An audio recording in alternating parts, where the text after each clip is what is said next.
keessatti afaan Oromoo itti fayyadama Wi-Fi. Wi-Fi keessanitti akkamitti fayyadamtu?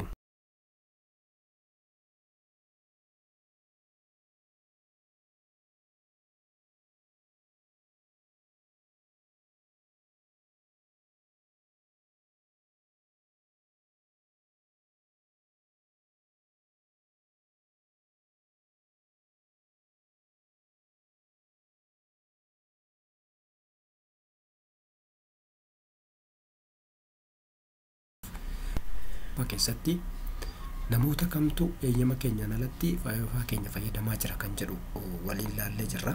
Isirratti akka hubannoo tokko argattan naaf gala. Har'a immoo kutaa lammaffaa kana keessatti kan nuti waliin ilaallu akkamittiin namoota fayyadamaa jiran sana eeyyama keenyaan alatti namoota fayyadamaa jiran sana mobaayilii isaanii adda baafnee maarkeet diree isaanii adda baafnee akkamitti block gochuu dandeenya kan jedhu waliin ilaalla. Kanaaf na duukaa bu'aa isin gargaara waan ta'eef. Kanaaf akkuma beekamu IP address keenyaatiin galla jenneerra. Kanaaf IP address keenya browser kamirratti galchine address keenyaan galleeti Wi-Fi keenya sirreessuu dandeenya waan ta'eef kanaaf direct dhumaan achi galla. Kan akkuma isin jedhee password yoo jijjiirtan kan mataa keessanii yoo jijjiiruu baattan immoo admin jettan akka galtan kutaa tokkoffaa keessatti wal ilaalle irra. Kanaaf amma direct dhumaanii block akkamitti goona kan jedhu ilaalla.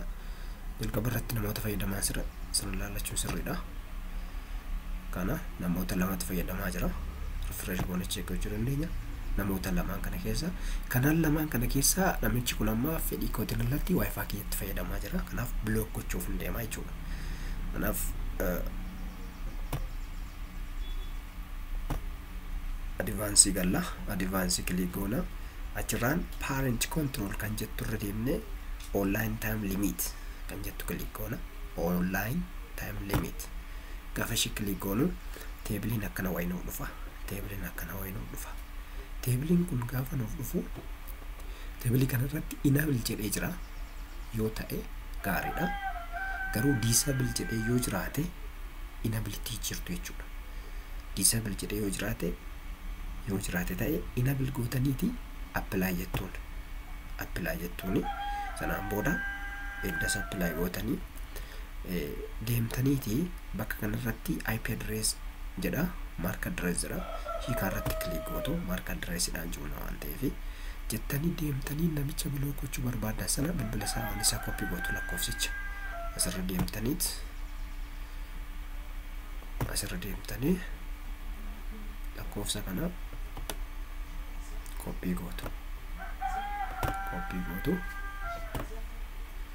copy gootanii achuma deebitu deemtaniiti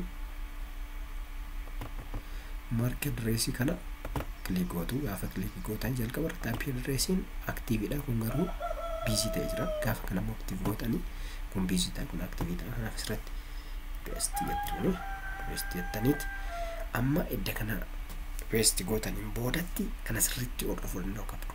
Yoo namicha torbeedha hanga torbee sanyoodha hanga sanbata guddaatti yoo block gochuu barbaadanii kana click gootu. Yookanis immoo namni kuni guyyaa keessaa yeroo tokko guyyaa qajeelaa yookaasif wixata qofa yookaasif mandee qofa fayyadamu yoo jettanii kana click gootanii kanas click gootu. Sa'aa 24 keessaa kana jechuun guyyaa tokko kana keessaa namichi kuni sa'aatii ammanaa fayyadamu jettanii eeyyama keessaniin gochuu barbaadan gochuu dandeessu. Yookanis immoo barbaachisu completely block gootanii every day kan jirtu click gootaniiti kan already paste gootaniirtu ishii kana add gootu. Add rule kan jettu click gootu. Add rule kan jettu gaafa click gootanii direct namichi kuni Wi-Fi keessanirra completely block ta'eera jechuudha. Control keessa galeera lammata fayyadamuu hin danda'u. Kanaaf asirratti click gootu. Achi dhuftanii allow jettuuni okay jettuuni okay bakka namichi kuni Wi-Fi keessanitti fayyadamuu hin danda'u jechuudha completely kanaan boodatti. Kana waan ta'eef haala kanaan block gochuu dandeessu. Kan itti fayyadamaa jiru kuni lakkoofsi kun lakkoofsa bilbila kootii yoo ta'e bilook gochuun qabu. Akkasii kun nama niyyanuuf yoo ta'e maatii koo keessa iyyuu ta'e ollaadha yoo ta'e firras naannoo sanarraa naannoo an jiraadhu sanarraa nama niyyanuuf barbaadu yoo ta'e lakkoofsa bilbila isaanirraa market research check godhadheeni sana booda namicha kana bilook gochuu dhiisuun fayyadamaa jiran bilook gochuufi warra immoo kanaan boodatti itti fayyadamuuf jiran akkamitti bilook gootu haala salphaa ta'een attanii ishee kana disable jettuun broadcast SSID kan jettu maqaa wifi keessanii akka inni isin dhorku jechuudha kana jechuudha. Maqaa wifi keessanii akka namni bira hin barre yoo maqaa baran malee wifi keessatti fayyadamuu waan hin dandeenyeef block disable yoo jettanii wifi keessan namni tokko beekuu danda'u garuu isin beekuu danda'u qabdu. Maqaa isaa normaalii maqaa isaa sirriitti beekuu danda'u qabdu. Password isaa beekuu danda'u qabdu.